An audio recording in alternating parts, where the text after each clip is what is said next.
Welcome to North Carolina Law TV. Today we're going to talk about pedestrian accidents. Do pedestrians always have the right of way? That's our topic today.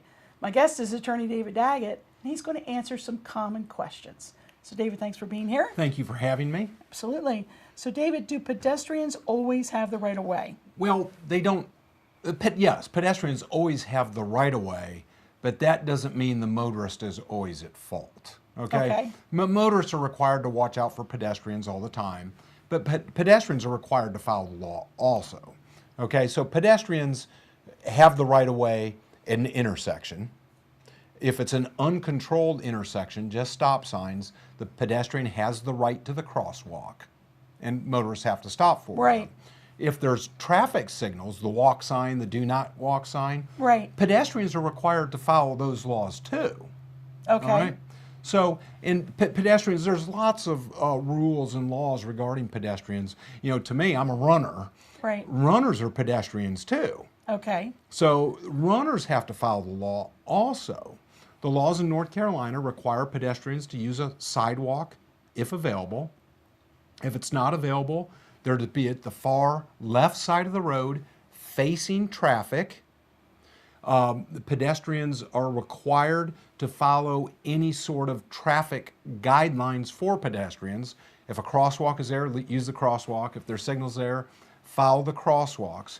Interestingly, in national statistics, and statistics regarding pedestrians aren't as good as statistics regarding motor vehicle accidents, but statistics regarding pedestrians show that most pedestrian accidents occur with a pedestrian getting hit from behind when they're walking on the wrong side of the road. Oh.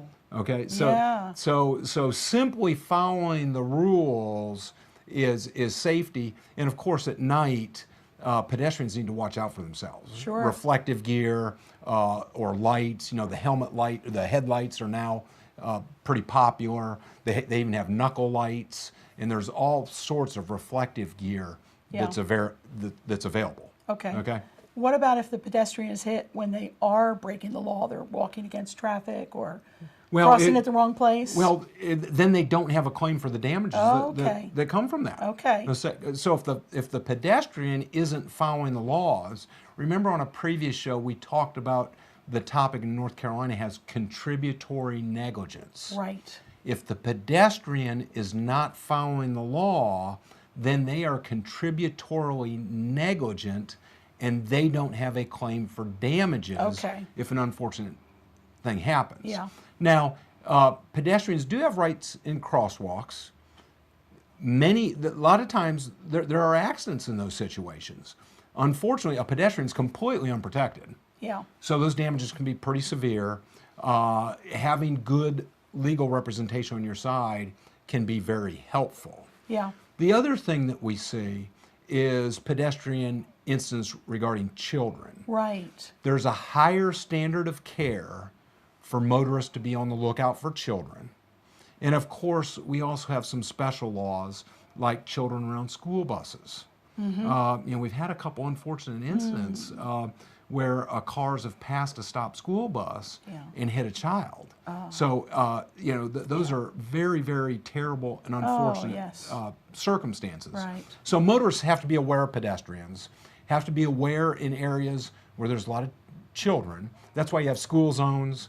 That's why you have signs up when there's playgrounds or recreation areas, those sort of things. And of course, school buses with the arms and the signs and the flashing lights and those sort of things. That's to put motorists on notice and to help motorists. Right. Well, motorists have to accept that help and obey those laws and restrictions and be more aware when they're around playgrounds, that sort of thing. I went running this morning on a greenway trail, and there were all sorts of warnings for the pedestrians when they're approaching a road, and there were also signs on the road to watch out for pedestrians. Okay. So if everybody's watching out for each other, bad things don't happen. Right, right. Okay. Now, but what about if the child is hit and they're not following the signs? Are there accommodations, or do they come under that Well, contributory negligence? Well, it depends on the age of the child, Okay. and the experience and background of the child, and those sort of things. Those are more complicated cases. Those are cases where you need to have experienced Right. legal representation to look at it. You also depends, is there something to put motorists on notice? So an example, and this is a real life one that we've had, is there's an ice cream truck in a neighborhood with the bell going. Well, kids run to the ice cream truck. Right. Well, a motorist needs to be aware they have a heightened responsibility and duty if they see and hear the ice cream truck, because they know kids are going to be coming. I see. They can't just blaze away in that situation. Yeah.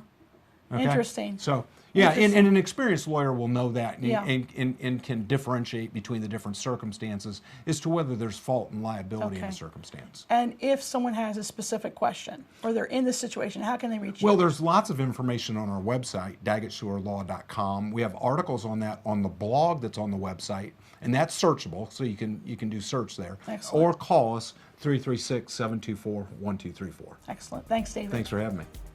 Until next time, this is Cindy Speaker for North Carolina Law TV.